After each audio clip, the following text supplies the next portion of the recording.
grūtākais, ko es dzīvē esmu pieredzējis, bija tad, kad bija pagājis pusgads, kad es biju Vācijā un ciemos atbrauca mana mamma un māsa uz nedēļas nogali. Un tad bija tik fantastiski, viss vienkārši priecīgi un sarunas un viss notiekās. Un tad pēc tam pēdējā diena, tā kā viņas bija, svētdienā vienkārši arī runājamies, bet pēc tam vienkārši apsēdāmies visas trīs un sākām konkrēti raudāt.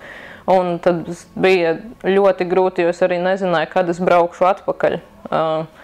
Un, piemēram, tad, kad es braucu prom no Latvijas, tad man nebija tās sajūtas, ka es tagad braucu uz nescik ilgu laiku un es nevienu neredzēšu un viss būs čotka un viss būs forši. Un tā bija man iestājas, es sapratu reāli, kas tagad notiek.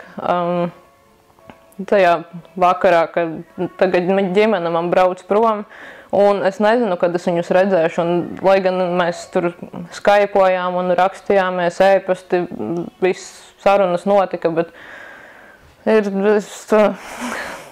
tiešām tā kā maza meitene sēdēju, mammai klēpī galvu ielikusi un vienkārši raudāju.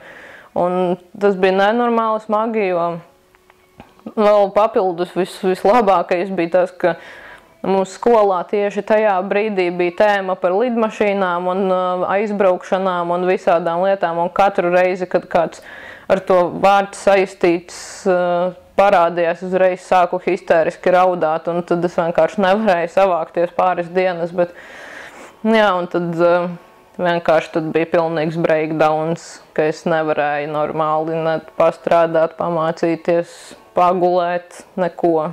Vienkārši nekas, tas bija pilnīgi.